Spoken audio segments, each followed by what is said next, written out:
Ayub 16 ayat 1 sampai 22. Tetapi Ayub menjawab, hal seperti itu telah acap kali kudengar. Penghibur sialan kamu semua. Belum habiskah omong kosong itu? Apa yang merangsang engkau untuk menyanggah? Aku pun dapat berbicara seperti kamu, sekiranya kamu pada tempatku. Aku akan mengubah kata-kata indah terhadap kamu dan menggeleng-gelengkan kepala atas kamu. Aku akan menguatkan hatimu dengan mulut dan tidak menahan bibirku mengatakan belas kasihan. Tetapi bila aku berbicara, penderitaanku tidak menjadi ringan. Dan bila aku berdiam diri, apakah yang hilang daripadaku? Tetapi sekarang, ia telah membuat aku lelah dan mencerai-beraikan segenap rumah tanggaku. Sudah menangkap aku. Inilah yang menjadi saksi. Kekurusanku telah bangkit menuduh aku. Murkanya menerkam dan membasuhi aku dan memusuhi aku. Ia menggertakkan giginya terhadap aku. Lawanku memandang aku dengan mata yang berapi-api. Mereka mengangakkan mulutnya melawan aku, menampar pipiku dengan cercaan, dan bersama-sama mengerumuni aku. Allah menyerahkan aku kepada orang lalim dan menjatuhkan aku ke dalam tangan orang fasik. Aku hidup dengan tentram, tetapi ia menggelisahkan aku. Aku ditangkapnya pada tengkukku, lalu dibantingnya, dan aku ditegakkannya menjadi sasarannya. Aku dihujani anak panah, ginjalku ditembusnya, dengan tak kenal belas kasihan. Empeduku ditumpahkannya ke tanah. Ia merobek-robek aku, menyerang aku laksana seorang pejuang. Kain kabung telah kujahit pada kulitku, dan tandukku kumasukkan ke dalam debu.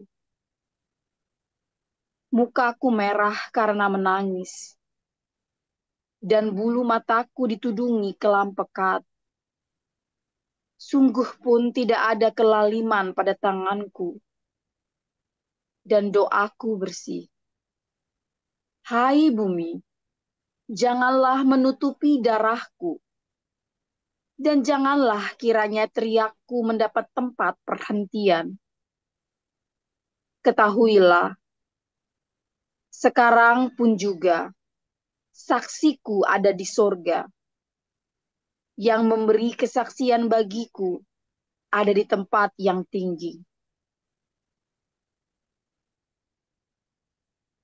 Sekalipun aku dicemoohkan oleh sahabat-sahabatku, namun ke arah Allah mataku menengadah sambil menangis, supaya ia memutuskan perkara antara manusia dengan Allah, dan antara manusia dengan sesamanya. Karena sedikit jumlah tahun yang akan datang, dan aku akan menempuh jalan dari mana aku tak akan kembali lagi. Oke, mari selanjutnya kita mendengarkan dari Yohanes 11. Ada seorang yang sedang sakit namanya Lazarus. Ia tinggal di Betania, kampung Maria dan adiknya Marta. Maria ialah perempuan yang pernah meminyaki kaki Tuhan dengan minyak mur dan menyekanya dengan rambutnya. Dan Lazarus yang sakit itu adalah saudaranya. Kedua perempuan itu mengirim kabar kepada Yesus. Tuhan, dia yang engkau kasihi sakit.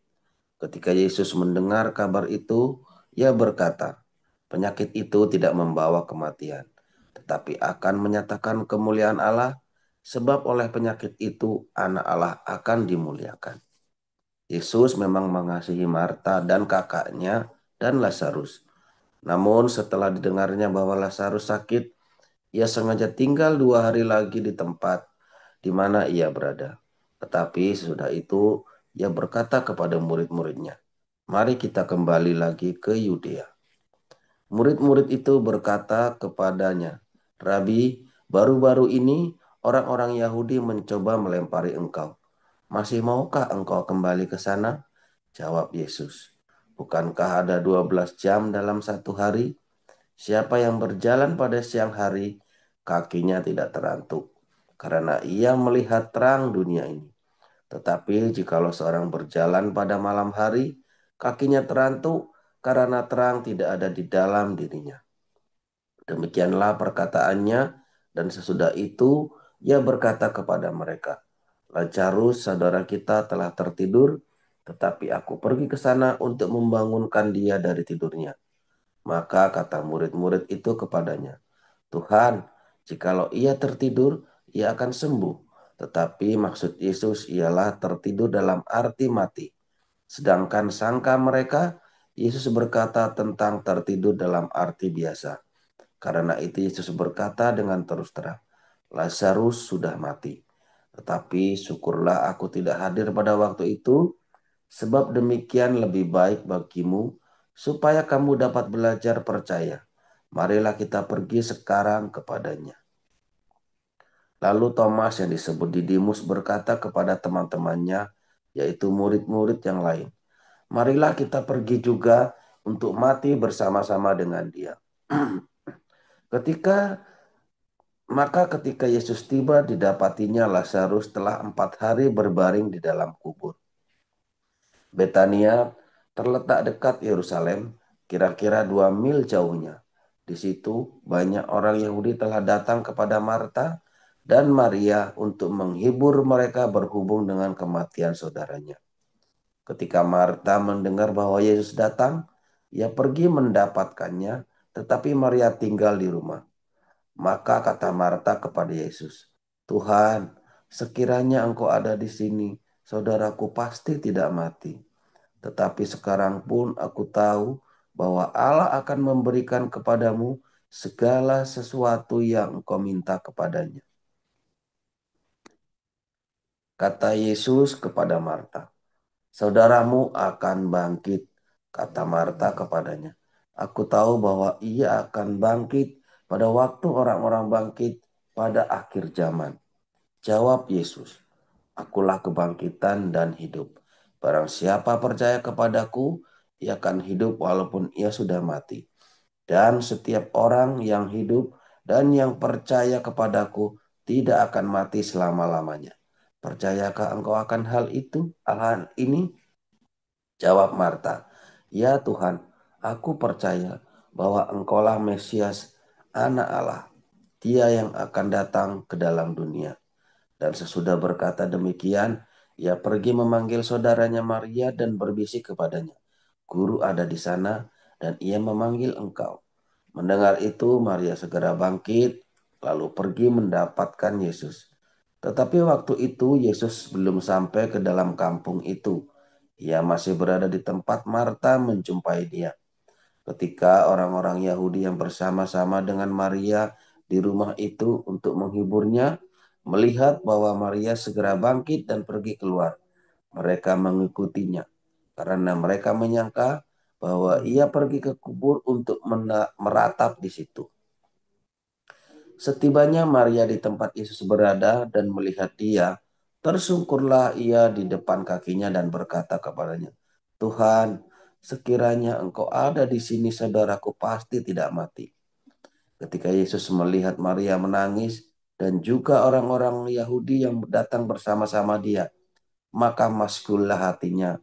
Ia sangat terharu dan berkata, di manakah dia kamu baringkan? Jawab mereka, Tuhan, marilah dan lihatlah. Maka menangislah Yesus. Kata orang-orang Yahudi, lihatlah betapa kasihnya kepadanya. Tetapi beberapa di antaranya berkata, ia yang memelekkan orang buta, tidak sanggupkah ia bertindak sehingga orang ini tidak mati? Maka masgullah pula hati Yesus, lalu ia pergi ke kubur itu. Kubur itu adalah sebuah gua yang ditutup dengan batu.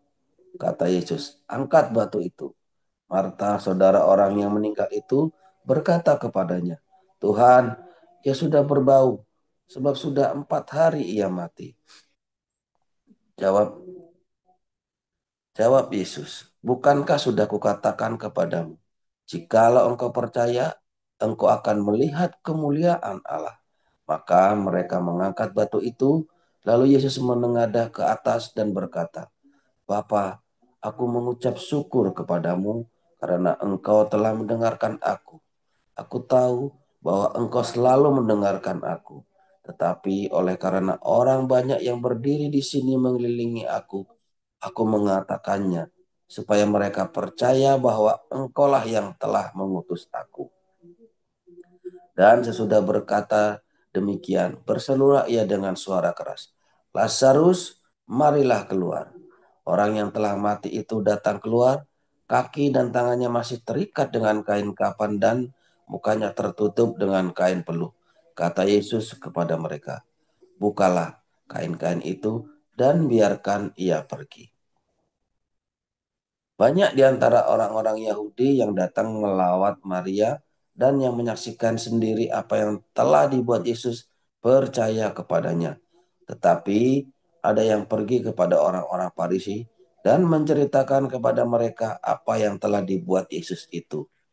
Lalu imam-imam kepala dan orang-orang Farisi memanggil mahkamah agama untuk berkumpul dan mereka berkata, apakah yang harus kita buat?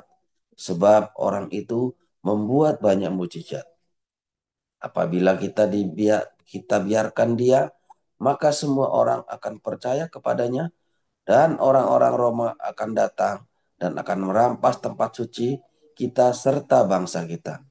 Tetapi seorang di antara mereka yaitu Kayafas, imam besar pada tahun itu berkata kepada mereka, kamu tidak tahu apa-apa dan kamu tidak insaf bahwa lebih berguna bagimu jika satu orang mati untuk bangsa kita daripada seluruh bangsa kita ini binasa. Hal itu dikatakannya bukan dari dirinya sendiri, tetapi sebagai imam besar pada tahun itu ia bernubuat bahwa Yesus akan mati untuk bangsa itu. Dan bukan untuk bangsa itu saja, tetapi juga untuk mengumpulkan dan mempersatukan anak-anak Allah yang tercerai-berai. Mulai dari hari itu, mereka sepakat untuk membunuh dia. Karena itu, Yesus tidak tampil lagi di muka umum di antara orang-orang Yahudi. Ia berangkat dari situ ke daerah dekat padang gurun, ke sebuah kota yang bernama Efraim. Dan di situ ia tinggal bersama murid-muridnya. Pada waktu itu hari raya Paskah orang Yahudi sudah dekat dan banyak orang dari negeri itu berangkat ke Yerusalem untuk menyucikan diri sebelum Paskah itu. Mereka mencari Yesus dan sambil berdiri di bait Allah, mereka berkata seorang kepada yang lain, bagaimana pendapatmu? Akan datang jugakah ia ke pesta? Sementara itu imam-imam kepala dan orang-orang Farisi telah memberikan perintah supaya setiap orang yang tahu di mana dia berada memberitahukannya agar mereka dapat menangkap dia. Demikian firman Tuhan. Amin.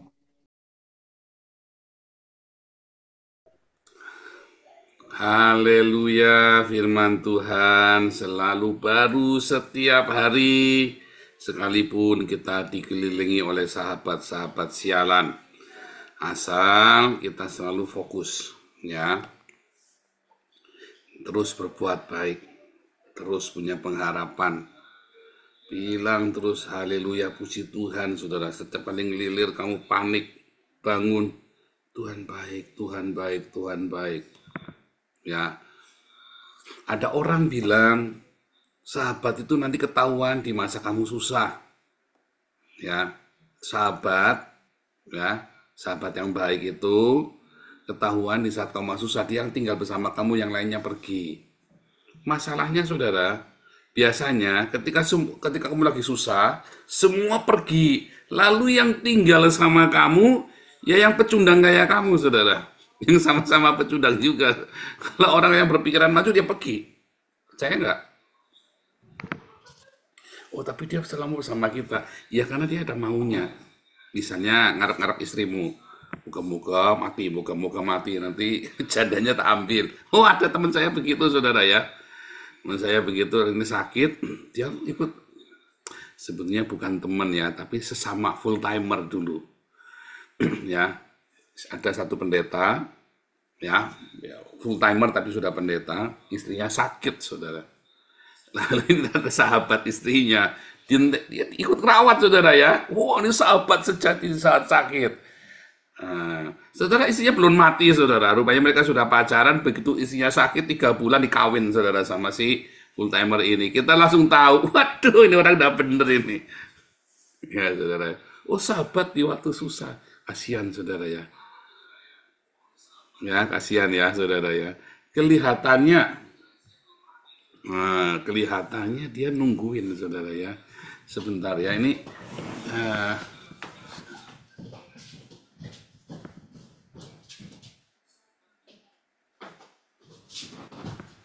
ini handphonenya dinyalain tapi nggak dibawa ke dapur. Mereka lagi di dapur kumpul ya. Kelihatannya nemenin kamu, saudara, tapi lagi nunggu bangkainya, saudara. Nunggu kapan lu jadi bangke, maksudnya gitu ya. Oh, ini sahabat. Wah, nungguin, saudara. Nungguin kamu sial. Terus saya sering cerita ya, saya kan juga full timer di gereja.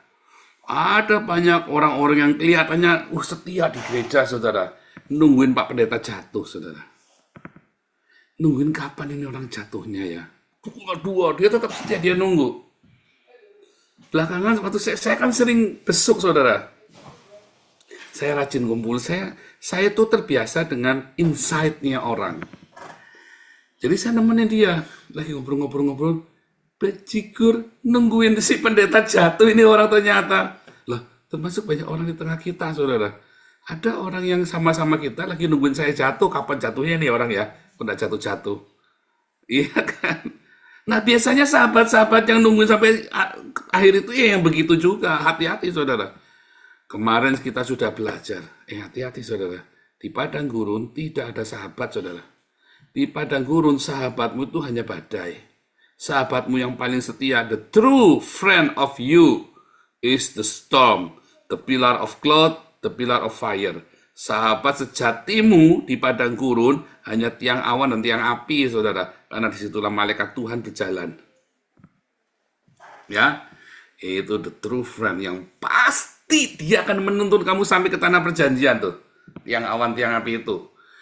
Bukan sahabatmu, tadi sahabatnya Yesus, 12 sahabatnya Yesus yang Petrus ya bilang, ya, guru janganlah itu terjadi, malah dihadik sama Yesus, pergilah kamu iblis, kamu jadi batu sandungan bagiku. Si Thomas bilangnya, yuk kita ikut mati aja yuk ke Yerusalem. Oh, itu nyindir, saudara, itu omongan yang saklek banget ya. Kita banyak dikelilingi dengan orang-orang begundal, saudara ya. Jadi sebenarnya jargon bahwa sahabat itu nanti ketahuan saat kamu susah, itu salah, saudara. Ya, kamu boleh ngomong benar ya, tapi buat saya itu salah, saudara. Ya, maaf, saudara ya, bahkan suami dan istrimu. Ya, bahkan mamah, papamu, bahkan anak-anakmu. Ya, bahkan orang tuamu. Kamu hanya bisa berkata sahabat sejatiku hanya Tuhan Yesus. Tidak selalu, saya nggak berkata namanya kasih ibu itu tuh sepanjang masa, saudara ya. Tetapi seringkali ya udah nungguin kapan kamu ruwetnya. Iya kan? Anak-anakmu juga sama ya, saudara ya. Bapaknya lagi sekarat. Terus mamanya sama cucunya. Terus cucunya bilang, Opa, iya nak, katanya mama, kalau opa menutup mata, kami bakalan kaya raya.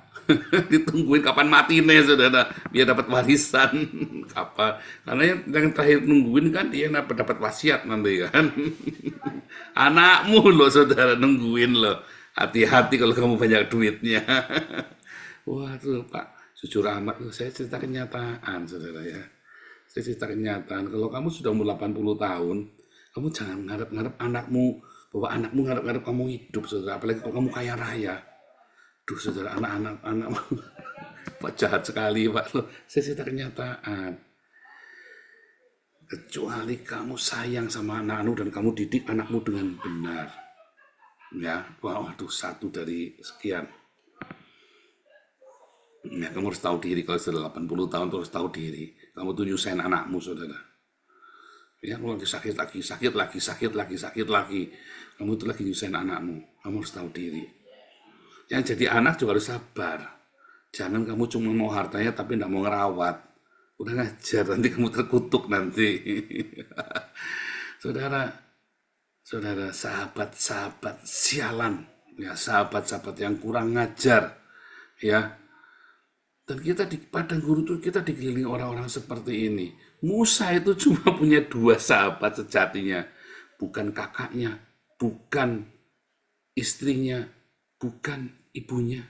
Sahabat sejatinya Musa itu, saudara. Ya, hanya Yosua dan Kaleb, muridnya. Ya, hanya Yosua dan Kaleb. 2 dari 2 juta orang. Dia bukan sahabat yang nungguin Musa, nungguin warisannya. Mereka juga bukan sahabat yang berusaha mencari hatinya Musa. Mereka adalah orang-orang yang punya iman. Mereka bukan sahabat yang sok-sokan muji-muji Musa atau mendorong Musa. Enggak. Mereka adalah orang yang punya satu panggilan dengan kamu. Yang punya satu mimpi dengan kamu.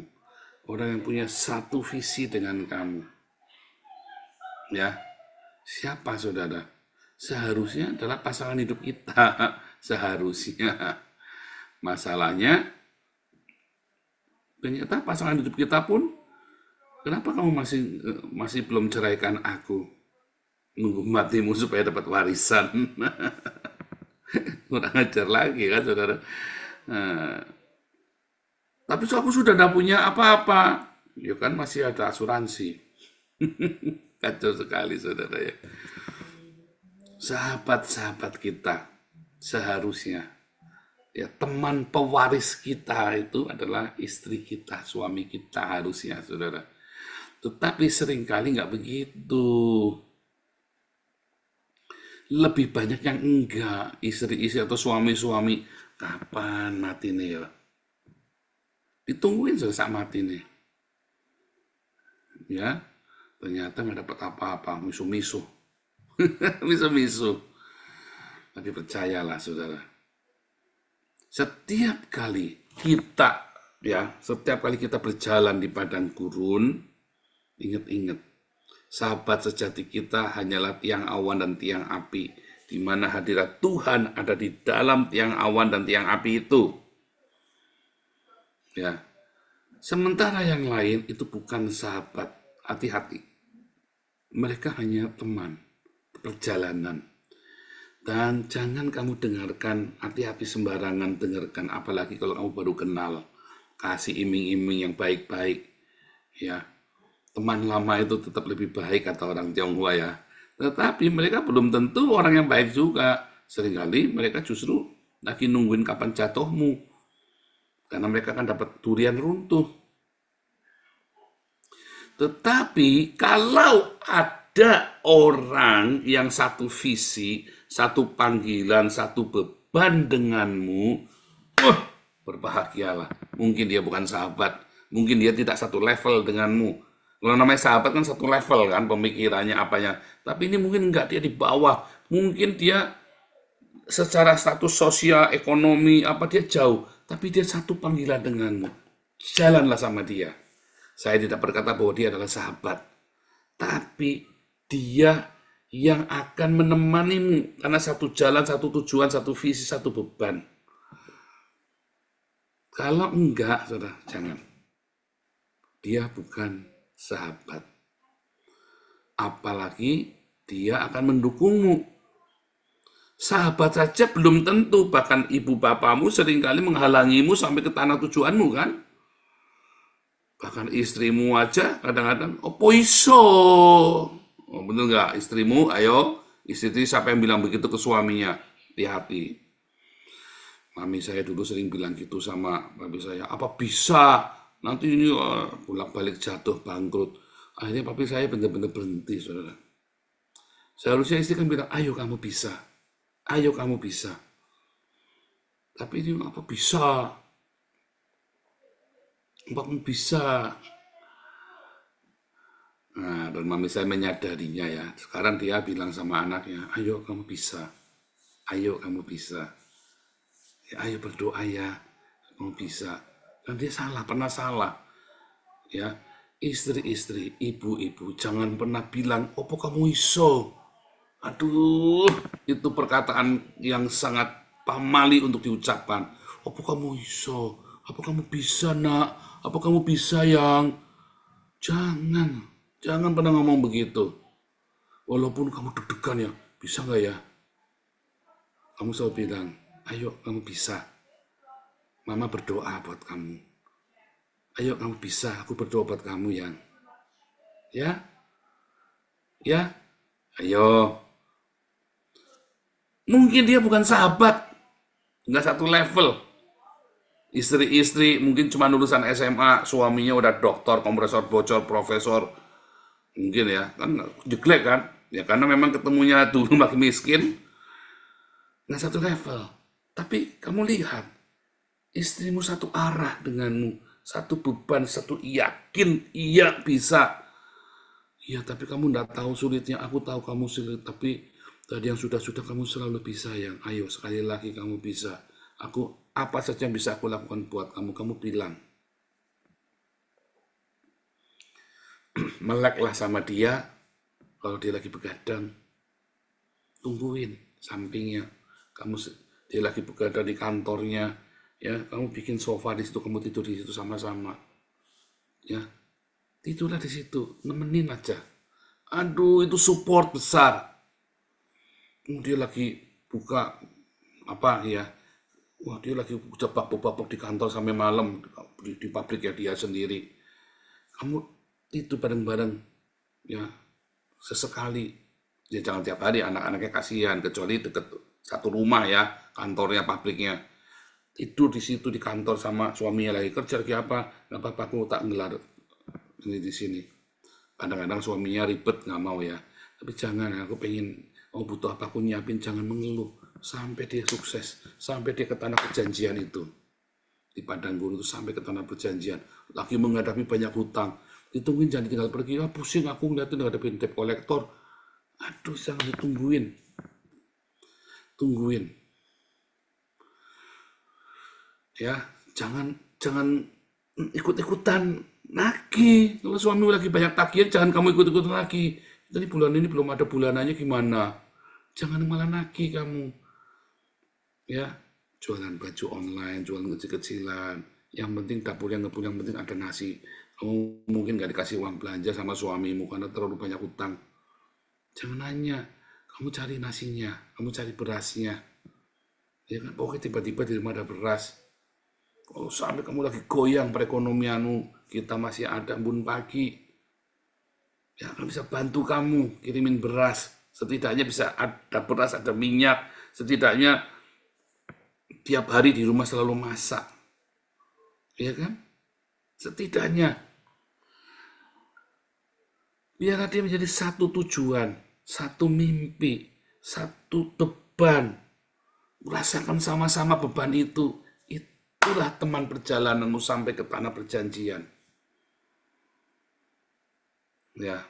Dan kamu yang menjadi teman, berbahagialah. Mungkin pasanganmu nggak nyampe, tapi kalau kamu karena kesetiaanmu, karena kerendah hatianmu, karena imanmu pada pasanganmu, pada suamimu, kamu mungkin akan menikmati. Mungkin kamu nggak satu level, seperti Yosua dengan Musa, nggak satu level.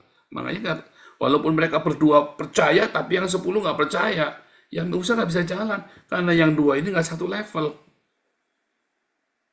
Ya kan?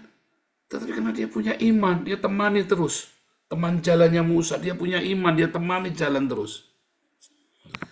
Harusnya suami istri, harusnya seorang ibu, seorang ayah nemani anaknya ke tanah perjanjiannya. Ayo nah, bisa. Aduh, jatuh lagi Pak. Aku jatuh. Aduh, sakit hati. Aduh, aku dikhianat. Aduh, tenang. Kamu tenang. Coba tenang. Tenang. Diam. Tenang. Dah, ayo diurut lagi satu-satu. Ditungguin. Kamu tungguin dia. Kamu mungkin nggak tahu kerjanya udah ribet. Mungkin udah terlalu. Kamu diem. Ayo, tenang dulu. Tarik nafas dulu, kamu berdoa. Ayo bilang, Tuhan baik. Ayo dituntun. Wah, Tuhan baik apa nih? Tenang. Aduh, nak, kamu tenang. Nanti ada jalan. Ya. Kamu mungkin tidak bisa memberikan nasihat yang baik, tapi kamu bisa mengingatkan, stop. Berdoa dulu. Tenang, ayo. Gemerungsung, jangan gemerungsung. Ayo kita dukung. Ya, saudara ya. Ingat, kamu mungkin bukan seorang sahabat. Tapi setidaknya jangan jadi sahabat sialan. Kamu mungkin bukan sahabat. Ya, tapi setidaknya kita bisa menjadi teman perjalanan. Kamu mungkin nggak bisa apa-apa, tapi kamu temani aja sampai jalan. Ya, sampai ke tanah perjanjian itu. Ya, supaya kita jangan menjadi sahabat-sahabat sialan yang nungguin matinya, kita nungguin bangkai kayak burung makan bangkai kan? Ya, kalau jargonnya sahabat itulah teman yang tersisa ketika semua orang pergi meninggalkanmu. Itulah burung pemakan bangkai.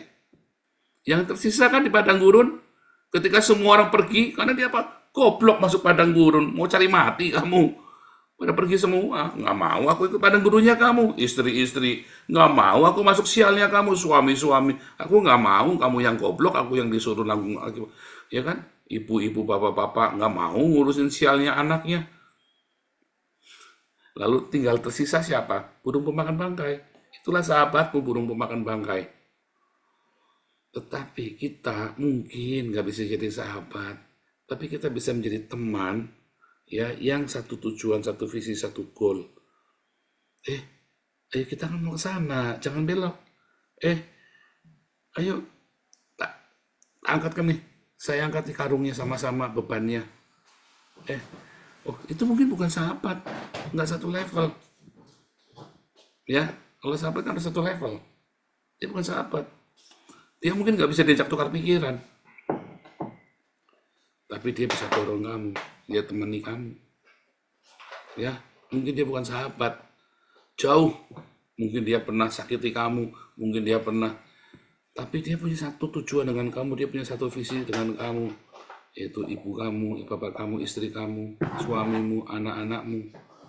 Itulah ya teman perjalanan kita. Itulah Yosua dan Kaleb bagimu, yang membantumu selalu fokus dengan tiang awan dan tiang api. Tuhan Yesus memberkati.